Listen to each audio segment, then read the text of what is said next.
Okay, and our guest, Oliver Williams. Next hour, we'll take all your phone calls. But this hour, while I'm chatting with Oliver about the incredible story of the time travel tale of John Titor, if John is out there, please, John, call this number, 818-817-0021. Maybe you're still there and you just have decided not to post anymore.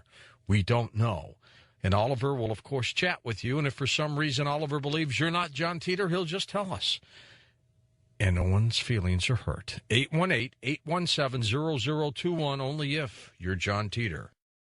And welcome back to Coast to Coast. I'm George Norrie with Oliver Williams. We're going to keep the John Titor line open just in case. You never know. Oliver, I take it you have a pretty good sense if that would be Titor or not, would you? Oh, yeah, absolutely. Okay, very good. Well, okay, let's go back a little bit as we were discussing the possibilities with John Titor and why he did what he did.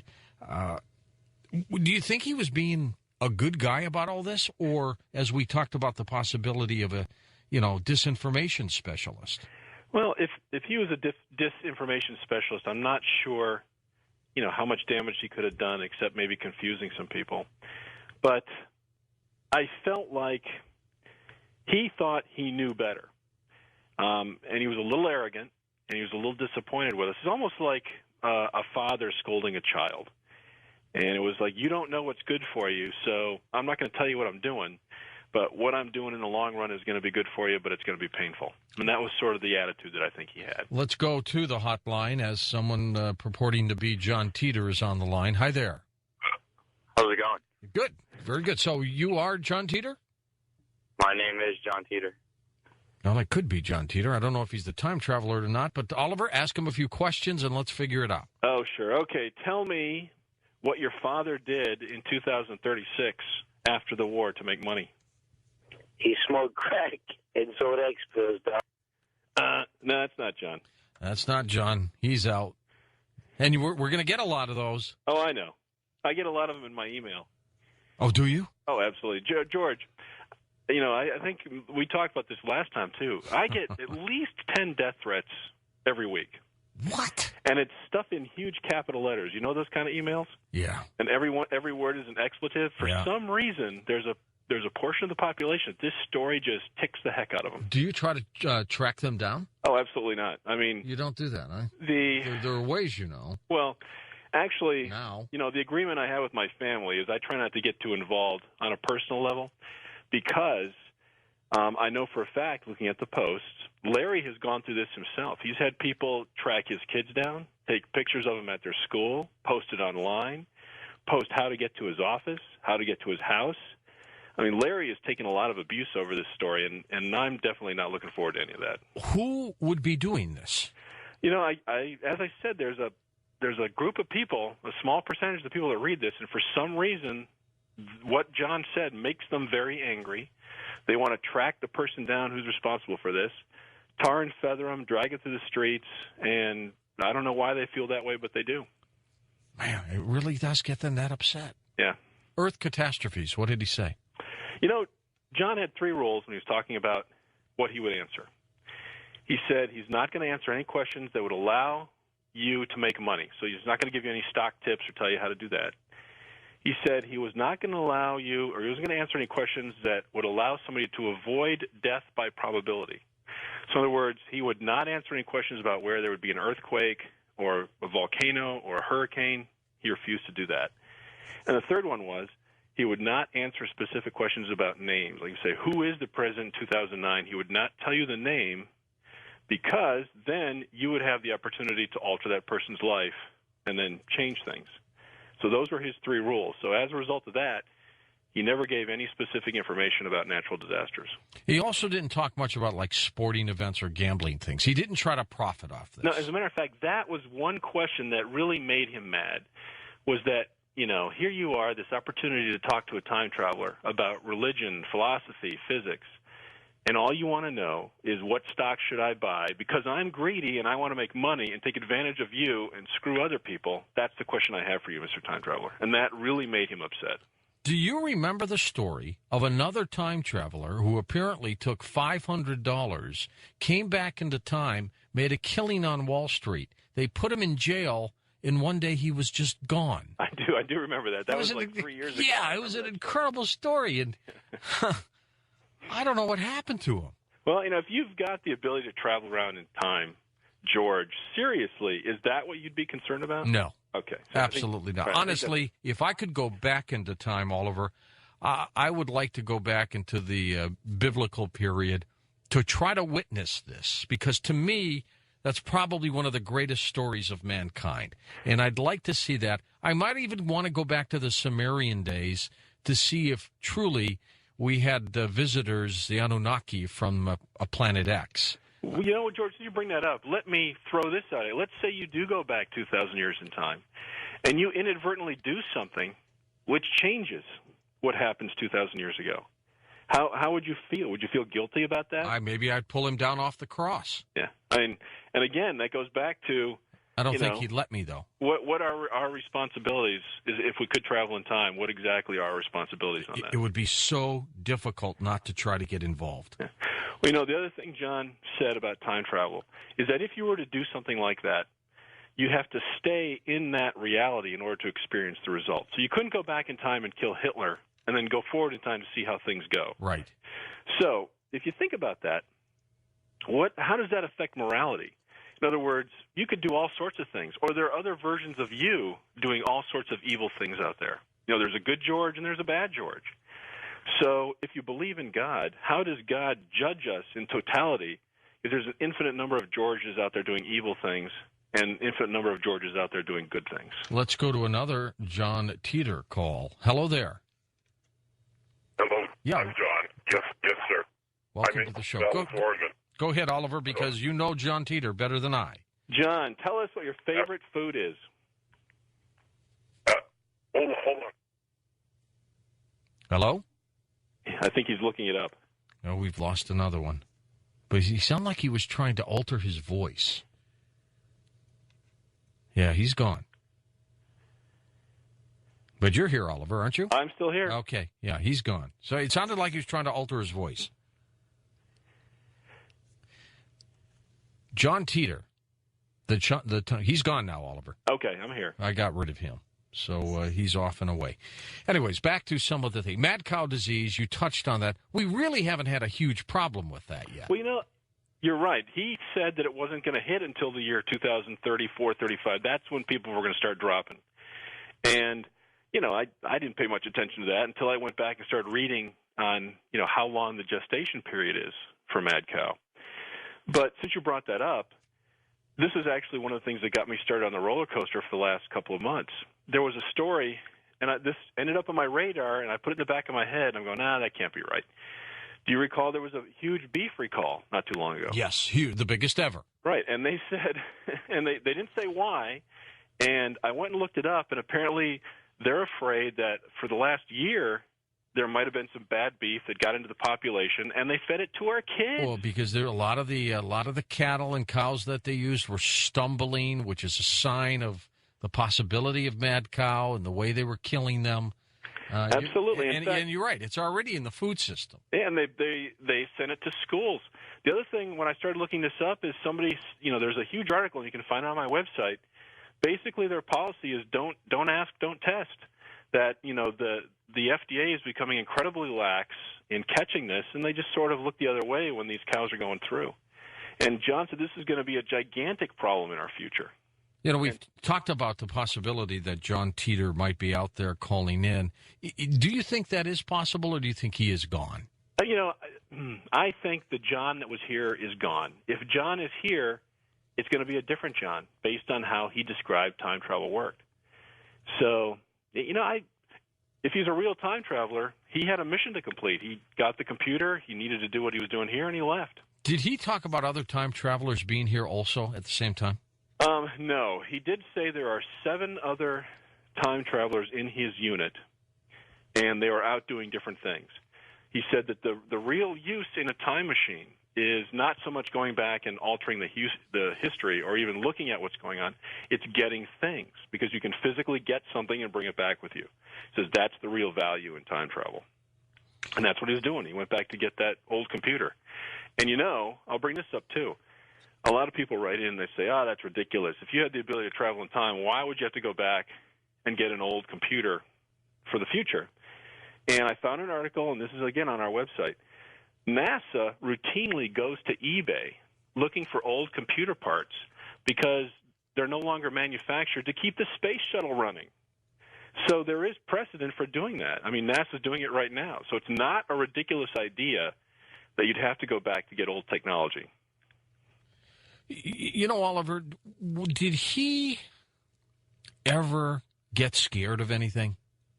You know, he was terrified of eating food here. That was the one thing he said over and over again. He didn't know where the food came from. He couldn't believe that we would walk into a fast food restaurant and order food that you couldn't see prepared, that you didn't know you grew yourself. He mentioned that multiple times, and that absolutely scared the heck out of him. He was also apparently very sensitive to the air. You know, he, I guess, had a good sense of smell, and he felt the same way about water. You know, he boiled it. He wanted to make sure he knew where it was coming from. So my take on that is, in the future, I guess that's a big problem. But he was terrified of the food and the water here. Did he talk about the cars or the fuel system of the future? Yes, he made. In fact, this is something I've been keeping up on, and I think, in fact, I heard your guest mention it when I was listening to the show earlier tonight. He said that there is a huge industry in converting propane into hydrogen. Right. Or is it vice versa? He said that is a huge, huge industry in the future. And I've been trying to follow that. I look it up every now and then, and I'll see maybe one or two references to it on the Internet, and it's slowly starting to grow. And then I heard your guest mention it tonight. So I think anybody paying attention to this might want to watch that, because I think that's going to be the next big thing in the future. He said that there are high-speed trains that connect, you know, the cities and the communities.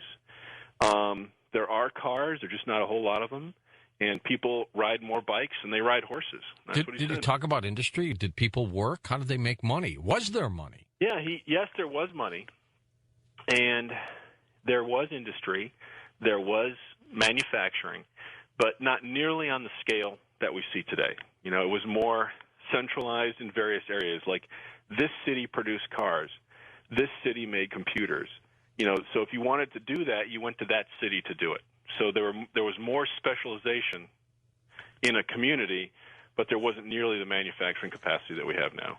All right, let's try another John Titor line here. So far we've had two frauds. Go ahead. You're on the air with us. Hi there. Hey, how you doing? We're doing fine. Go ahead, Oliver. Let's test him. All right. Tell me where you lived in Florida during the World War. Where did I live in Florida? Yep. Fort Lord? Another fraud. We're 0 for 3. You know what's amazing to me is, why do they call in? They're having fun. They're trying to stump you, Oliver. But see, they probably thought I would be asking the questions. You're the one who knows all about John Titor, so you're the one who's going to find out if they are real or not, and they are not. But do you actually think in the future time travel will be possible? Because there's a mixed court out there. You know what, George? 5 years ago, I would have said this is science fiction. After reading all this about John Titor, and now today, just take a look at the science that backs up what he said. In the last 5 years, I'll give you an example. When he was talking about multiple realities, he said the Everett Wheeler model of the universe is correct. And they were the first guys, I believe, that came up with the idea of multiple realities. Well, fast forward 4 years, and now Michio Kaku and other scientists are saying, look, multiple realities has to be real in order for all these other things to be right. So now that's becoming an accepted part of science. Real scientists are talking about, yes, multiple realities do exist. About 6 months ago, a group of scientists came forward and said, if you were going to time travel, you would need a donut-shaped black hole. Well, I challenge you, go look up what John said about time travel and how it works, and he mentions that exact thing. He says the black holes create a donut-shaped gravity field, and that's how you travel in time. Just recently, scientists like John Kramer and Ronald Mallet are now getting real money from the government to actually pursue how to make time machines. I know Ronald Mallet is busy doing it now, and he has a series of rotating light beams, and he expects to be able to inject a small particle into it and actually test if this theory works. So there is money being spent on building these machines. I think if anybody gets close, it will be Mallet. Oh, I agree. He's very good at this. And last but not least, George, and this is one of the big things that's been happening recently, 2 Russian scientists have come forward and with a paper basically saying as soon as CERN turns on their collider in May, that is going to be the starting point for time travel, and that they expect that what they're doing there will lead to that technology. Did John Titor talk about, because he talked about CERN way before we even knew about it, did he talk about CERN in the future that something goes wrong?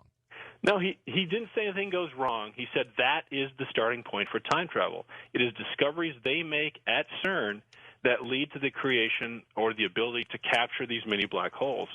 Now, here's something else interesting, too, and you can go to my website and check this out. And I found this just a couple of weeks ago. There is a scientist, a physicist at CERN that did a special, I think, with PBS and Nova. And it's on the Internet, and you can see the whole thing. And it's basically Ask the Physicist.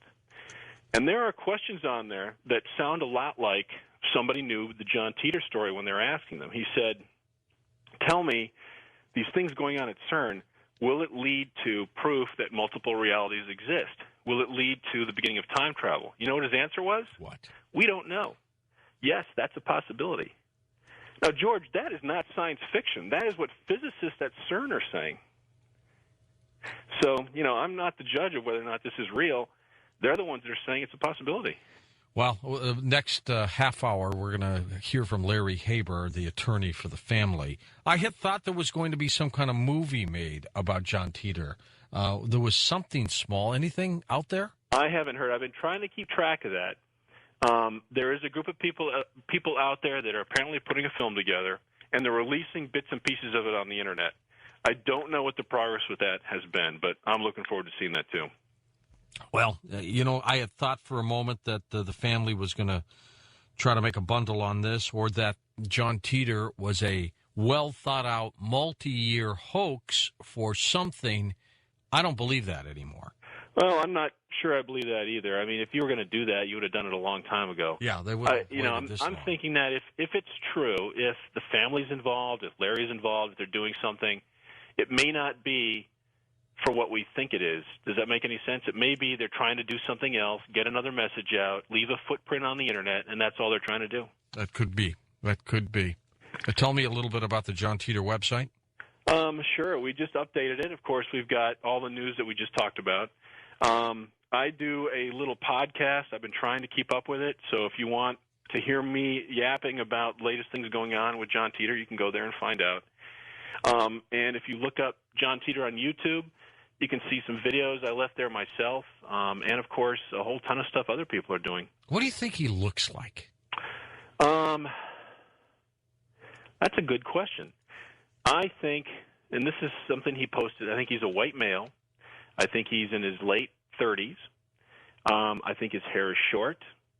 I think he wears very functional clothing that's natural colored. He said he didn't like wearing bright colors because he was afraid.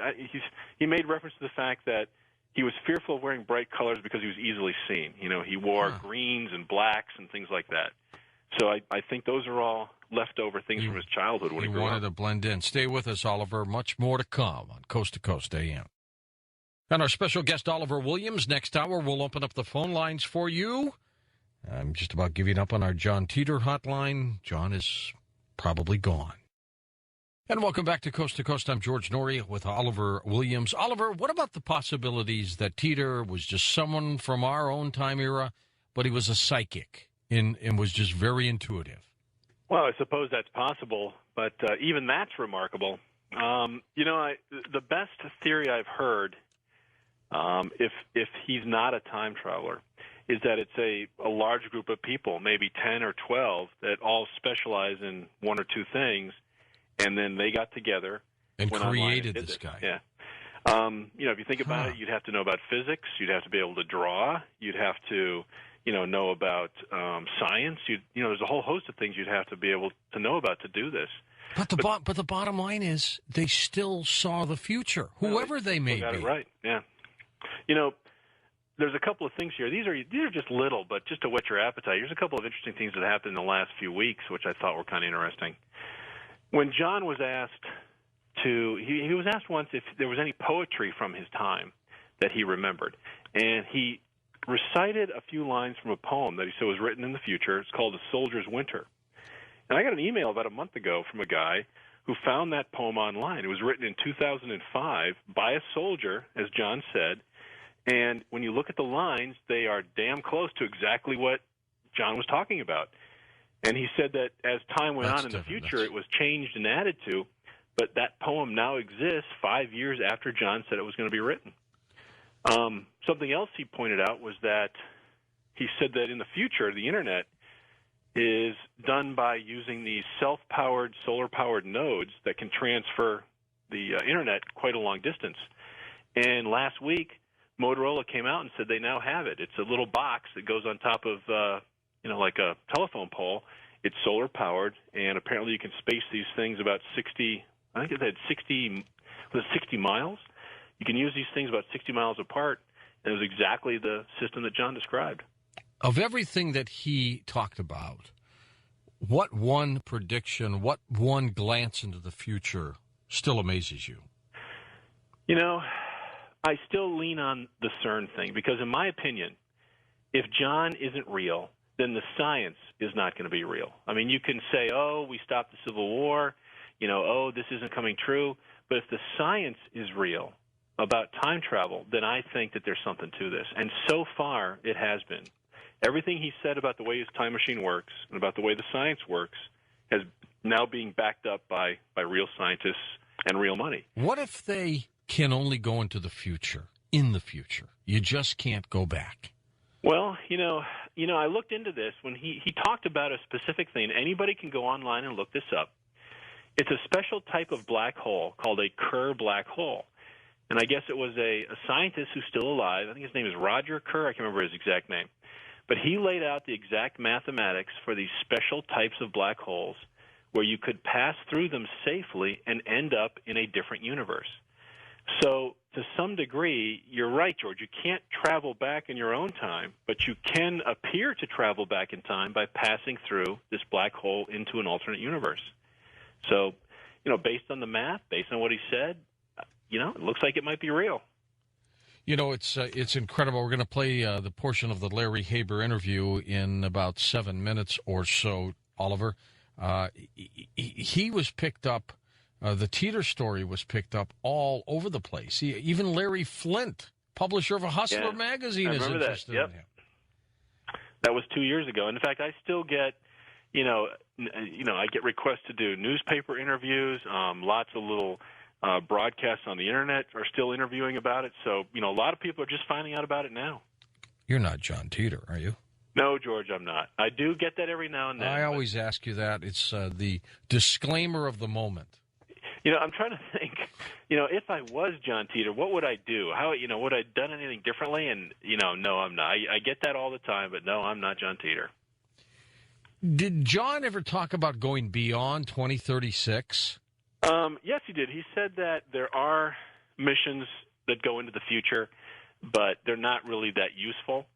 So, he was hoping that maybe that would be on his mission profile when he got back, but he wasn't betting on it.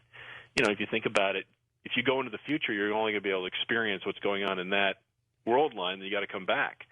So you're not really going to change anything, or you're going to bring any useful information back that's 100% accurate. Well, that is true, too. Would you like John Titor to come back, Oliver? It would be interesting to talk to him. I think looking at what he said, I think there were a lot of things he wanted to talk about that nobody asked him. Religion, philosophy, how the universe works. I think all of those discussions would have been very interesting. Pretend you are interviewing John Titor, and of course, let's have you play both parts for a second. What would you ask him first? I would ask point blank why he came to 2000 and 2001. What was it that he changed or did that he referred to that he was trying to fix? And I think that would give us a lot more insight into what's going on in the world today. That's the one thing. What do you think he'd say? I think there's a high chance he felt guilty about altering Y2K so it doesn't happen for us. And I don't know how he would have done that. Maybe he talked to enough people where they looked at it in 1975 and said, oh, my gosh, this guy's right. We need to fix this now. And that's why it didn't happen. But there was something that happened in 1975 that was compelling enough for him to go, off mission and spend a lot of time here. I wonder what happens when the little John Titor of today grows up. He's aware, you said that the time traveler met the little John Titor himself.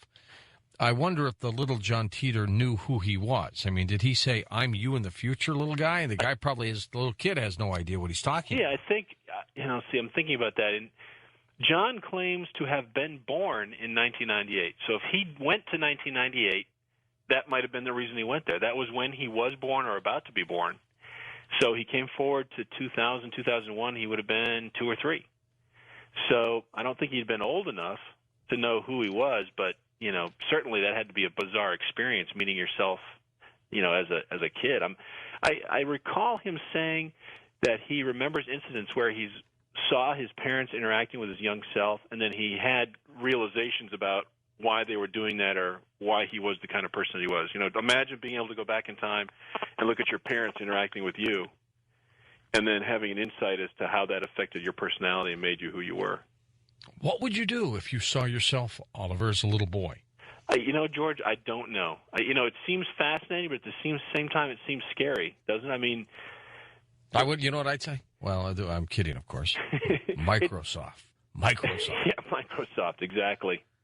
But see, again, that's exactly the kind of thinking that just ticks him off. Absolutely. Yeah, is that what you're thinking about when you go back in time? It shows how greedy, and not you, of course, but as a society. No, I was only kidding. I would never do that if I had inside information back into the future. Boy, that would really, if time travel is possible, that would really screw up the stock exchange, wouldn't it? No, absolutely. The other thing I think is interesting, and the perspective I have on this, is that if time travel is real the way he described it, then it's sort of a personal experience that you could never absolutely explain to somebody else. I mean, think about it. If you were a time traveler, George, how could you absolutely prove to somebody that you were telling the truth? You really couldn't do it unless you took them in your time machine and traveled in time with them. But if you did that, then they would never be able to get back to where they started to tell other friends that it's real. Unless you gave them predictions that would come true, that were not too far into the future, so that the individual in question could witness them. Right.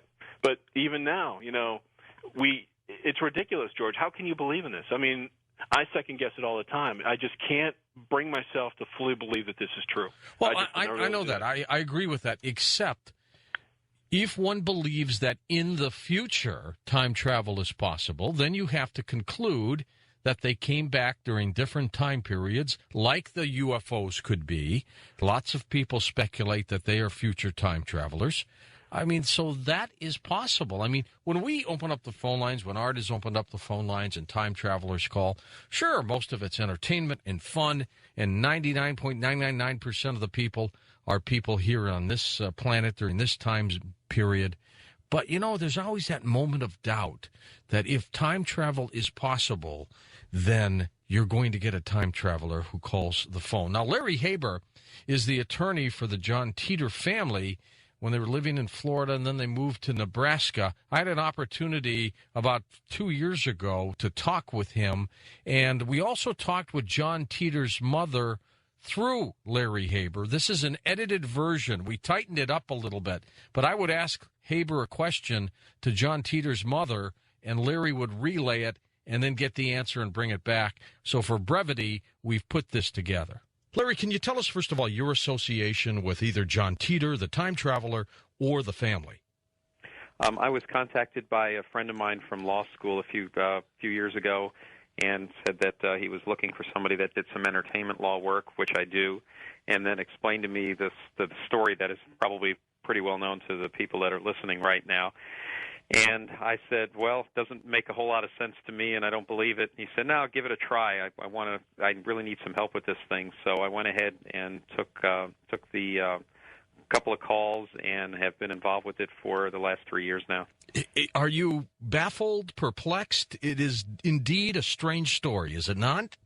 Baffled, perplexed, and everything in between, sure. I have no idea if any of this is real or not, or true or not. I know that they believe it's real.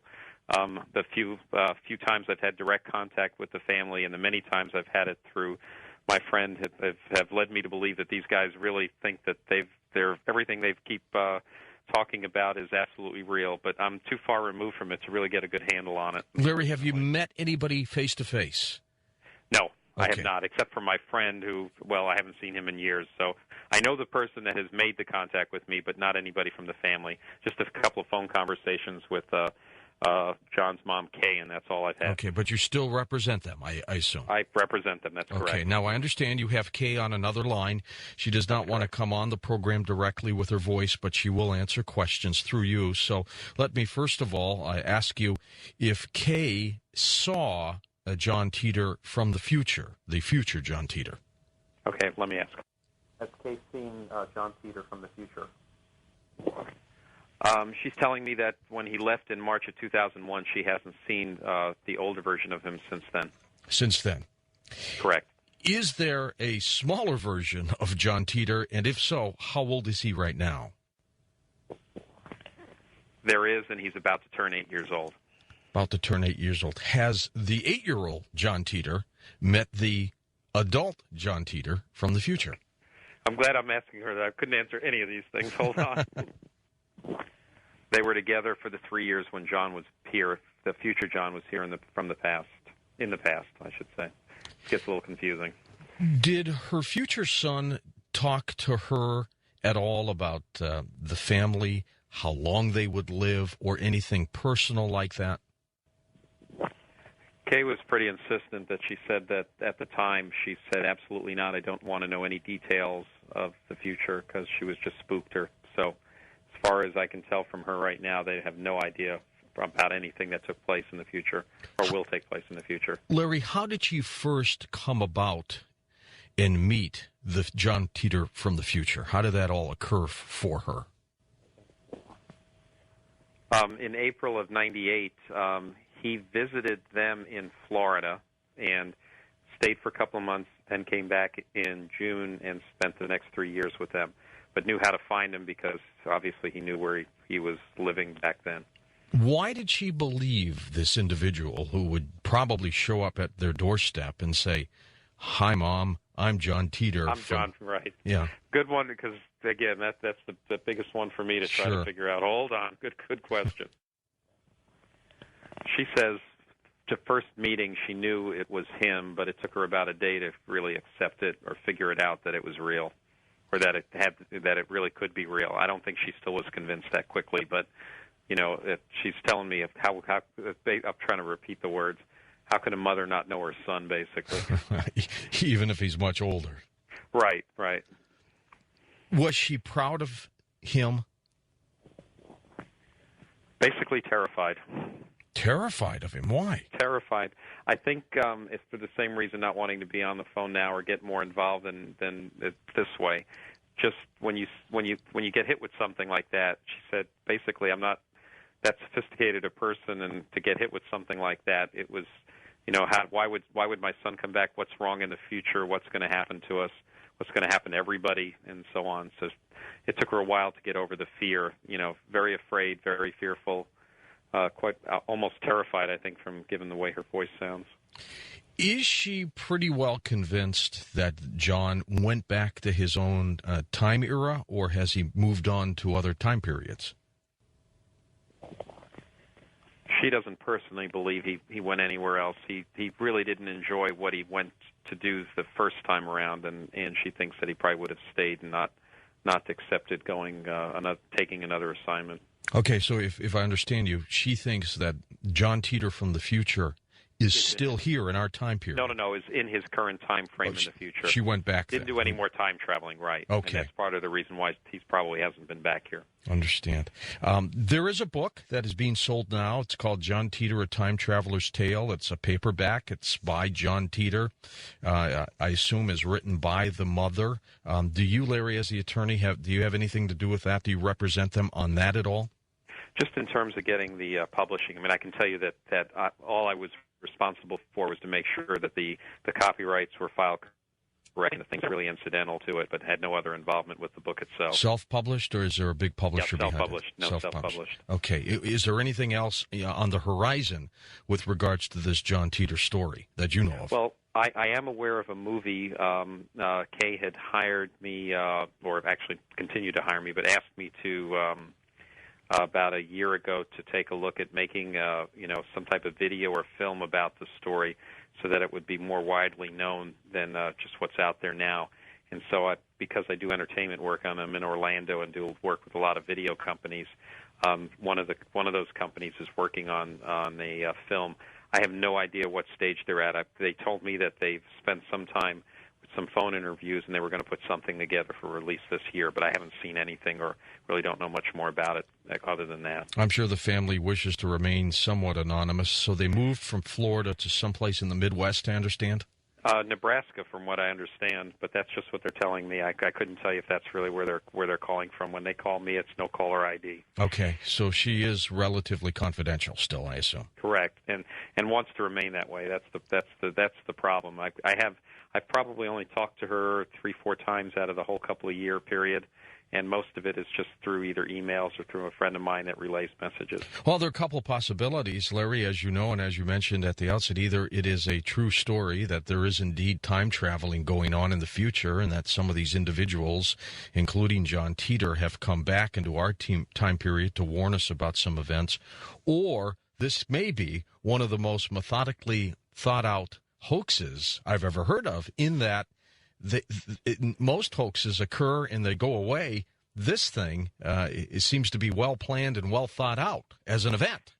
Yeah, and it's funny for me because I'm so incidental to it. I've got a full law practice, and I do a whole bunch of other things, and I don't even have much time to spend on the Internet to even look at it. And then when it pops up, I get all wrapped up in it again for a day or two, and then it goes away for a while, and then it comes back again. It's very, very interesting for me, too. You may be the only attorney to represent a family or a time traveler from the future.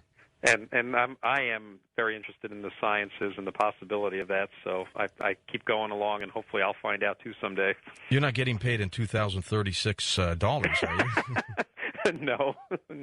At least that part of it's current. So but again, I'm not doing a whole lot of work. That's why I don't really get that involved with it on a day-to-day basis. It's usually just some quick questions, or how do we clear this, or do you know somebody that can produce this kind of thing. So I really do very minimal work.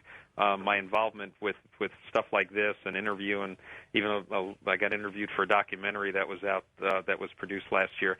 That takes up a lot more of the time than anything I've ever billed for, but it's been fun. In your entire law practice career, is this got to be one of the strangest cases you've ever had? This is the best. That's why I enjoy doing it. It's absolutely fun. Okay, next hour, Oliver Williams in your phone calls on Coast to Coast AM. The year was 2036. That's where he apparently came from, John Titor. And when he did, all kinds of things happen. We'll be back in a moment with Oliver Williams, who heads up the website for the time traveler John Titor. The website is johntitor, Titor.com. And Oliver is next on Coast to Coast AM. Oliver Williams, website editor for the time travel story of John Titor. What a story it is. He first saw John Titor's internet postings in the fall of 2002, and after reading many of the sites where John was discussed, it amazed Oliver as how much polarization and confrontation John's posts caused. Here he is, full show tonight, Oliver Williams. Hey, Oliver, how are you? Hey, George, how are you doing? Long time, my friend. Yeah, it's been a little while. Since then, has John shown up yet? No, I don't think he showed up yet. Still gone. Lots of new people, Oliver. Tell us a little bit about John Titor. John Titor was a person who went on the Internet back in November of 2000. And what he did was he went on to various websites and forums talking about time travel and science. And he basically went on and said, I'm a time traveler. If anybody has any questions they want to ask me, go ahead. So over a period of about 3 months to March 2001, he answered all sorts of questions from people about the nature of time, how time travel worked. He posted pictures of his time machine. And he made a series of statements, which a lot of people consider predictions, which at the time nobody really paid any attention to. Abruptly, he left in March of 2001, and nobody has heard from him since. And slowly, as time has gone by, many of the things that he said have come to pass, or a lot of people feel that what he said has come to pass.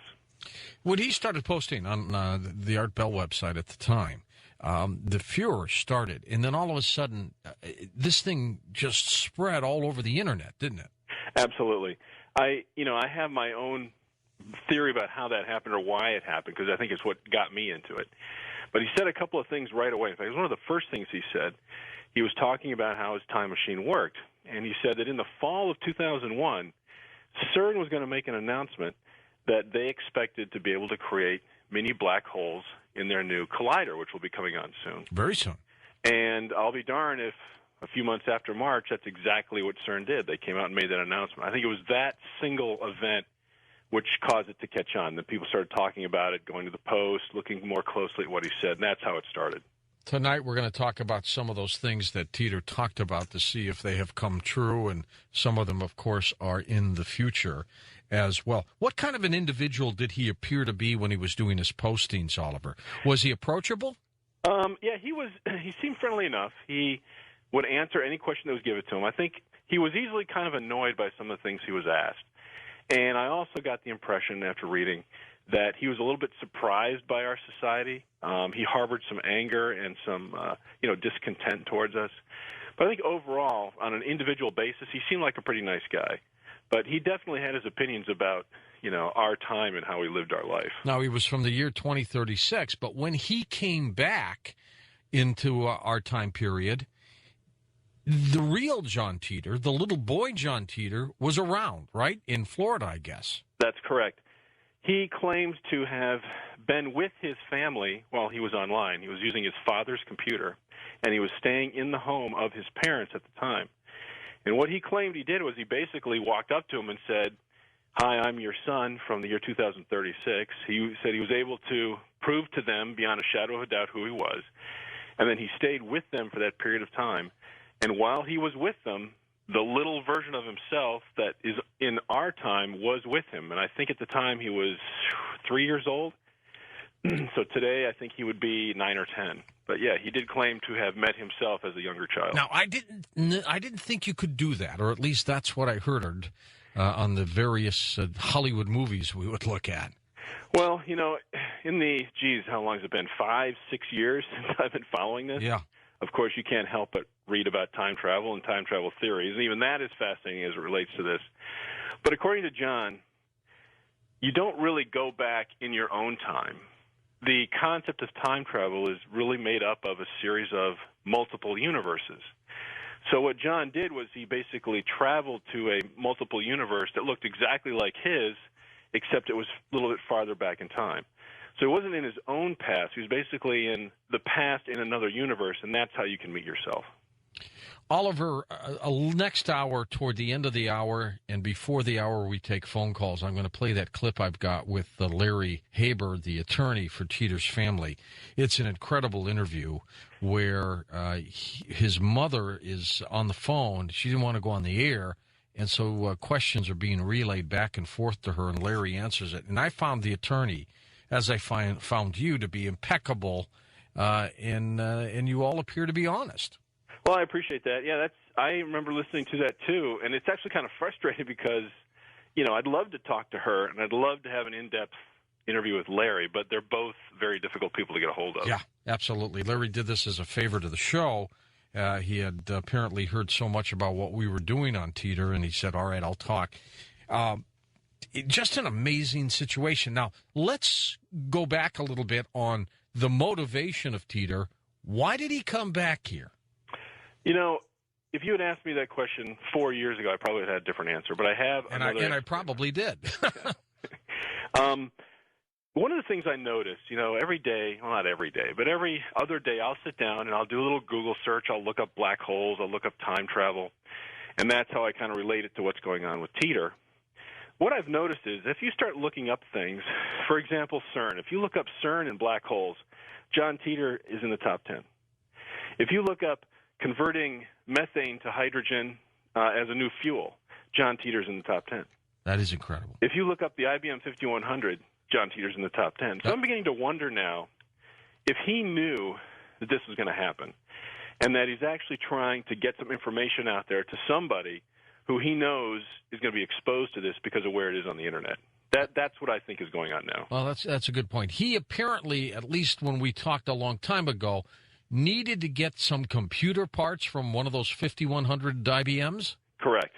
The reason that John said he was here was that he was a soldier in an Army unit in 2036, and his mission was to go back in time or to another alternate universe in the year 1975 and obtain one of the world's first personal computers. It was manufactured by IBM. It was called the 5100.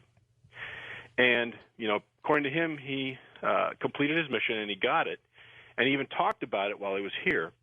And one of the interesting things that he said about it was that he claimed that there was a thing that this computer did which was not published by IBM and that nobody knew about it, or very few people, maybe 5 people knew about it. And it was the ability for this computer to translate from various old IBM languages. So you could basically set this thing on a desktop, connect it up to a mainframe, and you were able to fix it or reprogram it. And he said that the reason IBM kept this information to themselves was because it would have destroyed a huge section of their infrastructure. They wouldn't be able to charge people to go out and do this, so they didn't want them buying this computer so they could do it themselves. Now, at the time, again, nobody paid much attention to that. After he left, a couple of IBM engineers came forward and said, you know what, I don't know who that guy was, but he's absolutely right. And I actually interviewed one of these guys in Rochester, Minnesota, and he said there's probably only 20 people on the planet that knew that. So that is another one of those twists that adds a little more to the story. Yeah, Titor was either a genius who's still around somewhere, or this guy had the ability to travel in time, because other than some dates that might be off, we'll talk about that in a moment, he was pretty uncanny. Now, he also could be throwing little curveballs at people. Isn't that true? Yeah, I've often thought that myself, is that he may be a time traveler, but he also might be a liar. So he may be just giving us enough information to do whatever it is he wants done, and then he's feeding us some things that aren't true for whatever reason. He could be a disinformation guy. Correct. Now, wouldn't that be interesting that the government sends, when talk about conspiracies, Oliver, they send disinformation people back from time to screw us up even more. Yeah, I don't even know how you would fight that. You couldn't. You couldn't. And then he abruptly disappeared. Correct. How did he end up leaving? What happened? He basically said, the window for me to leave is coming up. I think he said it a couple of weeks before he left. And he said, I've got to be going back soon, so this is my opportunity to do it. So when I do, I'm saying goodbye. And abruptly on that day, he was gone. Nobody ever heard from him again. So it's assumed that he went back to where he came from. There is a picture of the time traveler's time travel machine on your website, on Titor's website, I guess, johntitor.com. Describe, if you would, describe what it looks like. Sure. He actually posted a whole series of pictures. Some of them were photographs that he claimed to have taken himself. But the one that he posted, which has got people buzzing all the time, it's a cutaway that he claims was from the operations manual of the time machine. And it basically looks like a box, a large suitcase, and you can look inside and you can see all the mechanisms of the time machine.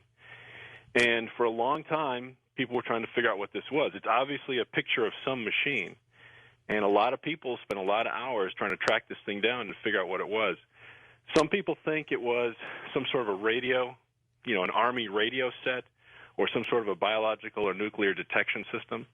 But nobody has been able to come forward with that picture or a picture like it that would prove beyond the shadow of a doubt that's what it is. So apparently, according to John, that's a picture of his time machine.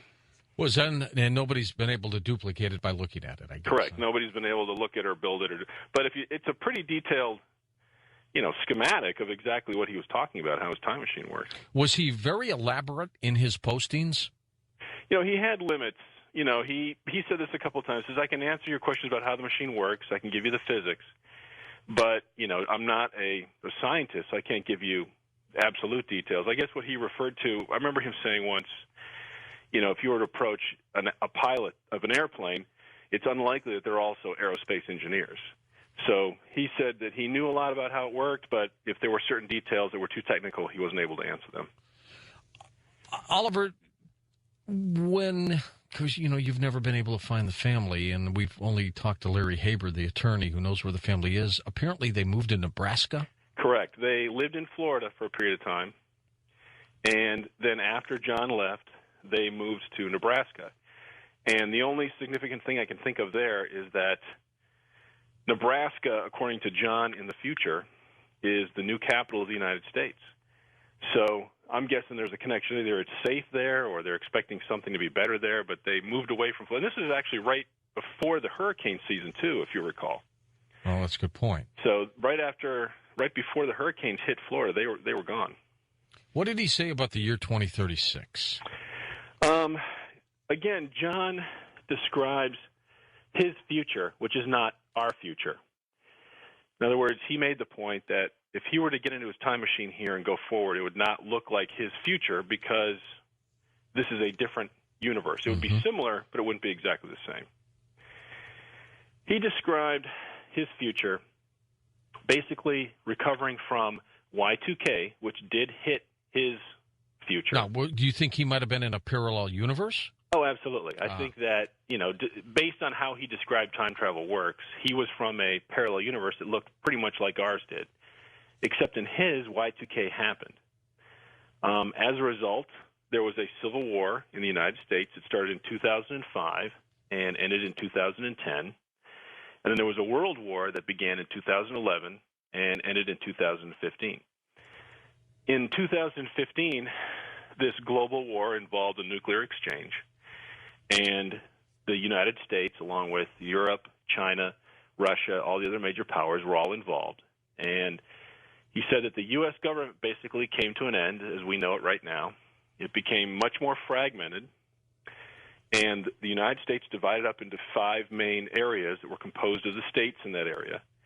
He said the flag of the United States changed. Instead of 50 stars, it had 5 stars.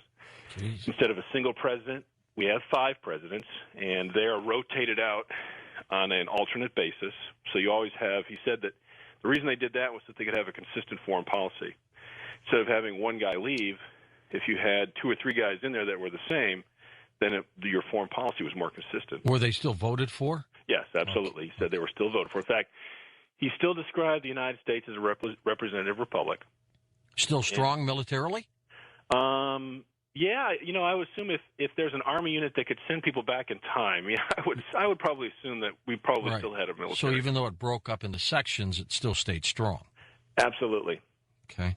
He said that the capital had moved to Nebraska, but then he goes on to say that the states had much more control over daily life than this large central government. He says things became much more decentralized. He described the average day in 2036 as being like a day on the farm. You were very close to your family. You didn't live very far away from them. Religion became a very personal thing. There was no more organized, huge religion. You relied more on your family and your friends that were with you. In fact, he said a story once, and while he was here, he said that he related what it's like in the future to when the power goes out now. He says, when the power goes out for a couple of hours, people start to leave their homes, and they go out in the road, and they start talking to their neighbors. I don't know if you've ever had that happen before, but I have. Yeah, that's happened. And he said that's exactly what it's like living in 2036, except it's like that all the time. You don't have this disconnection from the people that are around you. You feel that connection all the time because of what happened. Of course, he said the major cities were destroyed in the war.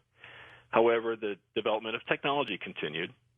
He said that there was mandatory civil service, either in the Army or in a Peace Corps-like service. He said that people, and this was interesting too, and this is, keep in mind, George, he said this back in 2000, 2001. He said people make and distribute their own videos on the Internet. And this was pre-9/11, right? This is pre-9/11. This is pre-YouTube. He said that the entertainment industry has become much more focused on the Internet, and people make and distribute their own entertainment and video on the Internet. That's amazing.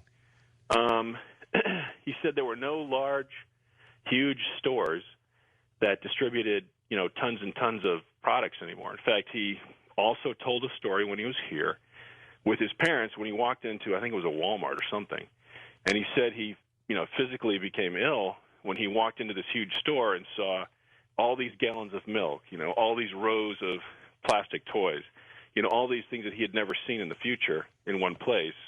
he saw in Australia. He said it completely overwhelmed him.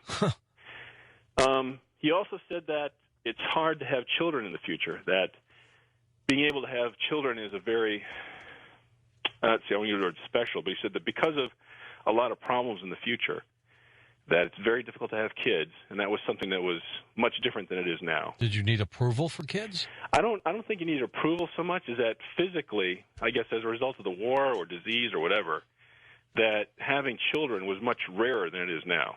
So they were much more revered, and it was much more of an important thing to be able to have kids. Did he talk about all over the world population? Yes. According to him, the population of the world was basically cut by a third as a result of war, disease, famine, all these things that happened, during the World War. So, in fact, I remember him saying, I just reviewed this today, as a matter of fact, I think he said there was about 100 million less people in the United States than there are now. Why do you think people are still enamored with the life of John Titor? I think, it's the same experience I had, George, which was when I first read it, I thought it was interesting. I thought it was something that was kind of, neat online. And then you start seeing things that are happening in the news, and you start thinking back to yourself, wait a minute, I remember some guy on the internet was talking about that. So you go back and you reread it and you go, I'll be darned, that's exactly what's happening. And I'm seeing that happening to a lot of people on the internet now. I'll put a Google alert for blogs when the name John Titor pops up, and I'll get about 20 of them a day. And it's exactly the same experience I had, is that they'll read something in the news, even if they'd never heard about it, they heard about it from their friends, and then they'll go back and read it, and it's the same feeling. It's this fascination of, how did that guy know that? And they start trying to put it together, and once you have that feeling, you're hooked. Why did Titor come back to our time period? Or maybe he's come back to many. My idea about that has changed also, and I'll tell you what I think. And what did you think originally? Well, at first I wasn't sure. I thought he definitely gave this air that he was trying to change something, but you really didn't know what it was.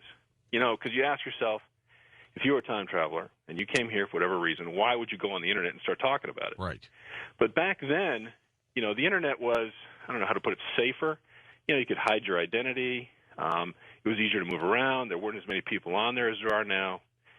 My belief is that John went to 1975, and he inadvertently did something that he regretted. Let's talk about that when we come back. Oliver Williams, our special guest, as we talk about time traveler John Titor. I'm George Norrie. This is Coast to Coast AM. Up on the coasttocoastam.com website, you'll see a feature story, a preview of the After Dark newsletter. So go take a look. And if you haven't subscribed to the newsletter yet, here's a phone number. It's toll-free, 1-888-727-5505, or you can go online at coasttocoastam.com. Tonight, the time-traveled story of John Titor. We've got Oliver Williams, webmaster for JohnTitor.com. Talk about what happened back in 75. But, Oliver, why did you decide to be the webmaster of this website and put all this together? Basically, George, it happened completely by accident. Once I found out about this from a friend of mine, I had to go to like 6 or 7 different sites to see all of the posts that he had left. He had done this in numerous areas. So what I basically did was I grabbed the posts and I edited them, and then I posted them online myself just as a reference for here are all the posts if you want to look at them in one spot. Now, since then, a lot of other sites have done that too. But I've also tried to put news stories that are happening now on the site so that people can go and relate what he said to what's happening in the news. And I think that's probably the reason why the site has been as popular as it has. Does it take up much time for you? It doesn't, but here's the odd phenomenon, which is I'll sit for a while and I won't pay any attention to it for a couple of months because nothing's happening in the news. Right. But, and hopefully we can talk about this later, there are like 6 or 7 things, George, that happened in the last few weeks that just boom, boom, boom, and I'm right on top of them. I get it. You got to be kidding me. It's like riding a wave. You're up and you're down, and in the last few weeks we've been up again. Yeah, hugely. All right, 1975, we were talking about that, why he went back to that era. All right, first of all, everything I'm about to tell you is my own theory. And this is not something John said, but this is what I think might be possible if John is a time traveler. I think, George, we are living on a timeline or a multiple reality, whatever you want to call it, that was altered by a time traveler in 1975. And I'll tell you how I mean. All right. He goes back to 1975. He interacts with people at IBM to obtain this computer. And I believe that he did something by accident that he regrets in 1975, either that had to do with his family, had to do with the computer, or had to do with something. Now, the speculation that a lot of people have, and I kind of agree with this, and as ridiculous as this sounds, stay with me, John did something in 1975 which stopped Y2K for us. Now, when you hear that now, you go, oh, that's ridiculous. But think back to 1999 when everybody was ready. Everybody thought it was going to happen, and it didn't happen. Right. In addition to that, John made reference to that a couple of times. In fact, he even said a couple of stories. He said, imagine you could go back to World War II at Pearl Harbor, and you could warn the radar operator that those blips that they're seeing are actually Japanese planes. Exactly. Would you say something to him? And, of course, everybody goes, oh, of course I would. I'd want to stop the war. Da, da, da. But then you think about it. If you were to do that, imagine the United States doesn't get into World War II. Imagine that Hitler goes on to dominate Europe, invents the atomic bomb, and then takes over the world because we didn't get involved. There could be consequences. I believe that that was the type of weight that might have been on John in 1975. I now believe that John traveled from 1975 to 1998. And when he was there, he was paying attention to what was going on, and he sent 2 faxes to Art Bell, which Art read on the air. In those faxes, he basically describes how his time machine works. He talks about CERN. He also says that there's a skyscraper missing from New York. Mm-hmm. Of course, at the time, nobody paid any attention to this. They thought it was ridiculous. But that was the last we heard of John. Then he suddenly shows up in 2000 and starts leaving his posts online. So I think whatever he was doing, he was trying to fix something or trying to correct something that he did in 1975. The only other clue that I have is that if Y2K didn't happen for us, and maybe we don't have a civil war, maybe there's no world war. Because he did say it would be 2005 for the Civil War, right? And again, you know, a lot of people look at that and go, he's crazy, that didn't happen, so he's obviously a liar. He said the conflict would start in 2005, but the shooting wouldn't begin until 2008.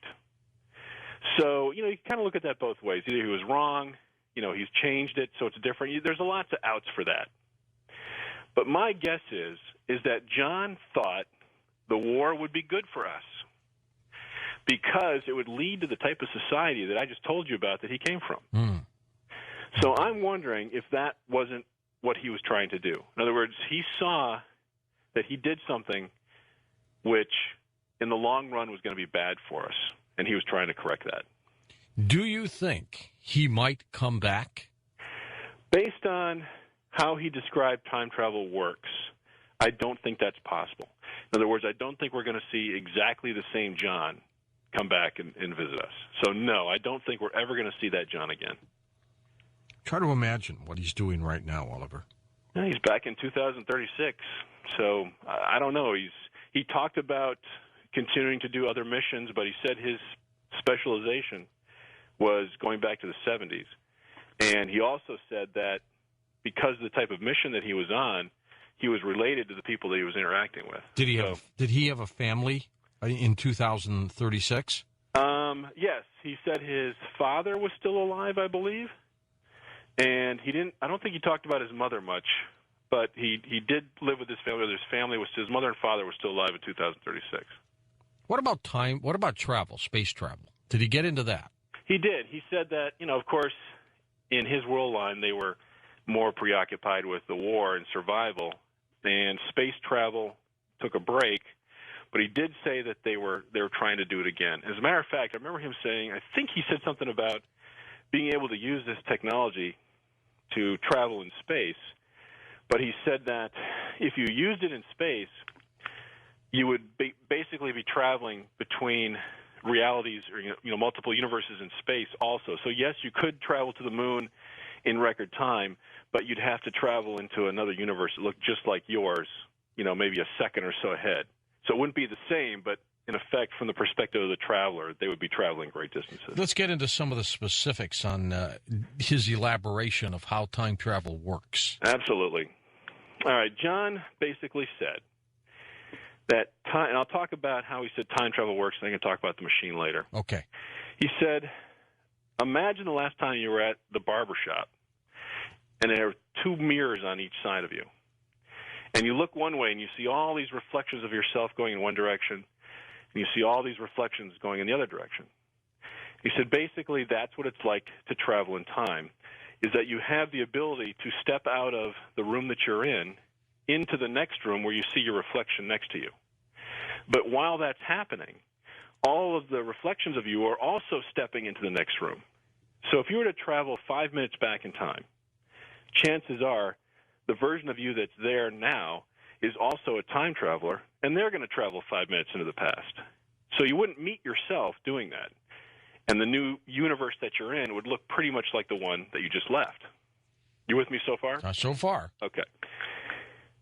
Taking that to the extreme, the machine John had would allow him to travel farther back. He said the limit on his was 60 years, and he said that at that point the machine starts to break away. And what he meant by that was, if you travel more than 60 years at a time, the alternate universe that you're going to starts to look radically different from what you would expect. So if you were to go back, say, 1,000 years, then the Romans may not have fallen. Or if you were to go back 100 years, maybe the England wouldn't have colonized the United States. So it's a 60-year limit where you can make jumps where it looks pretty much like where you left. At a certain point, you're going to meet yourself because you're young. You're not a time traveler yet. So there's a certain point where when you step into that next room, the version of you that's there is doing something different. That's how he described how time travel works. Now, interestingly enough, John was one of the first people I ever heard say that when you travel like that, you can never get back to the exact place that you left. He said that once you start traveling with the machine, as soon as you turn the machine off, you've basically created another universe, and it's different because you're there, even for that split second. So if you were to try to go back to where you started, you couldn't do it. You could get close, but you couldn't get exactly to the point where you left. The reason I find that interesting is because if you think back, do you remember the time you were interviewing Roger, was it Mallard? Eugene Mallard? Mallard? Yeah, he... no. Dr. Mallard. Ronald Mallard. Ronald Mallard, the physicist who wanted to go back to see his father. Yes, I remember hearing that interview, and he actually said that. He said, well, the one thing about time travel is that you can never get back to exactly where you started. And I was like, whoa, where have I heard that before? Yep. And if you start going back now to some of these scientists that are taking time travel seriously, that is one of their fundamental things now. I don't remember ever hearing anybody say that until John said it 6 years ago. No, John Titor, whoever he might have been, understood physics. And he understood physics in a good way. I'm going to read the first facts that Art got from John Titor, the one in 1998 that you just made reference to, Oliver, supplied to me by Bad Boy from the nighthawkzone.com, nighthawkzone.com. Here it is. Let me read it to you. It says, Dear Art, I had the facts when I heard other time travelers calling in from any time past, the year 2500 AD. Please let me explain. Time travel was invented in 2034. Offshoots of certain successful fusion reactor research allowed scientists at CERN to produce the world's first contained singularity engine. The basic design involves rotating singularities inside a magnetic field by altering the speed and the direction. Let me get down to some of the other things. You can alter history in the new universe that you've just created. Most of the time, the changes are subtle. The oldest one was a skyscraper that doesn't exist in New York. Now, this was 1998. That's incredible. Doesn't that send a chill up your back? It really does. Interestingly, when you travel in time, you must compensate for the orbit of the Earth. Since the time machine doesn't move, you have to adjust the engine so you remain on the planet when you turn it off. Now, for the future, you might want to know about Y2K. It's a disaster. Many people die on the highways when they freeze to death trying to get to warmer weather. The governor tries to keep power by instituting martial law, but all of it collapses when their efforts to bring the power back up fail. A few years later, communal government systems are developed after the Constitution takes a few twists. China retakes Taiwan. Israel wins the largest battle for its life. Russia is covered in nuclear snow from their collapsed reactors. All right, I wanted to read you something as I received it, and that's from the Time Traveler, according to Art. Now, that's uncanny, Oliver. And it sounds very much like our John also in 2000. Yes. So, but if you notice, it seems a little harsher. It seems a little more desperate. It's not exactly the same John, but it sounds, the elements of what he said in 2000 are the same. So I kind of find that fascinating, too, that, was that a different John? Was that a John that went forward and came back and told us what was going on? Those are some of the issues that are kind of interesting to think about. Did John say anything about our time period? I mean, did he say he was enlightened by it? He enjoyed it? Did he have fun in it? I think John was absolutely overwhelmed being in our society. I think he was disappointed that we were addicted to machines and things. I think he saw us as wasting our opportunity to read, travel, and educate ourselves. I also think that he partially blamed us for a lot of the misery that occurred in his future. And at one point, he even calls us lazy, self-centered, ignorant sheep. And he was constantly telling us to wake up, that look around you, that things are not what they seem. The other thing, he also expressed an incredible amount of concern for the fact that we were letting our Constitution be taken away from us. He was constantly talking about how he was afraid to eat. He didn't know it was in our air and in our water. And again, he said that he felt that war for us would be good. He thought that based on everything he'd seen and experienced, that we needed a good shaking up, and that's what we deserved. A remarkable story, Oliver. Now, you mentioned 6 or 7 things that have occurred almost in succession here. Bang, bang, bang, bang, bang. Let's talk about that. All right, I went through, and I've got a top 10 list here of the things that I think, really hit home. And then I've got another list here, the last 4 things that have happened in the last month. I'll start with the ones that have happened since he started posting. It's important to remember, and you brought this up too, George, that what he did was before 9/11. It was before the War on Terror. It was before the space shuttle accidents. What he was talking about happened way before that. The very first thing he said, which got everybody's attention, was that CERN was going to announce they expected to be able to create mini black holes in their collider, and that was in the fall of 2001. Next, he told us about the IBM 5100. That was later confirmed by IBM engineers. He makes a reference to skyscraper that's missing in New York. He told us our Constitution would be eroded away from us in the future. He said there would be no weapons of mass destruction found in Iraq before 9/11, before we would even go to war with Iraq. He said China would be the next country to put a man in space. He said multiple times we were going to have trouble with our space shuttle. He said mad cow disease would be discovered in the U.S., it would get worse, and it would be a major problem in the future. He said Stephen Hawking was going to change his opinion about some of his physics on black holes. And he did. He did. He said virus cells were going to be used to fight cancer. And he also made reference to a female president in the year 2009. That's amazing. All that. So John Titor is predicting Hillary Clinton, I take it. Yeah, he didn't exactly say she was going to win. My take on what he said was that she's definitely in the mix. Well, I got to tell you, as we look at this pendulum here between Obama and Clinton, it's absolutely incredible. I mean, the momentum is now swinging back in her favor. This is truly incredible, the way this is going. George, don't you think that whole situation is nothing but a powder keg? Yes. Yeah, I mean, I don't know where to go with that except to say that I don't see how that's going to end peacefully. Meanwhile, McCain just keeps creeping along, and he's ahead now. If he had to run against either candidate, he'd beat them, according to the latest polls. So did Titor talk about extraterrestrial visitation or anything like that? He made one remark about it. He said, somebody asked him about UFOs.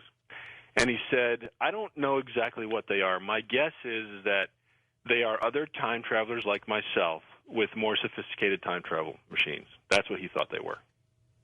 Let's talk a little bit more then about the machine itself. Sure.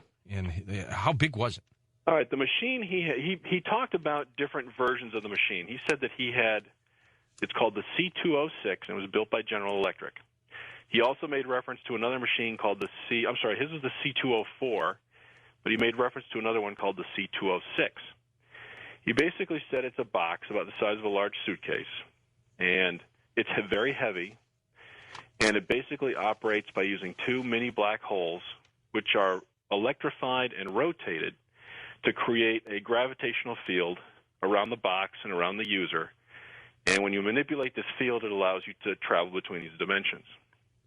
He says that it had a system of ejecting electrons onto the black hole, which either increased the spin or the mass slightly or did something that allowed you to control them.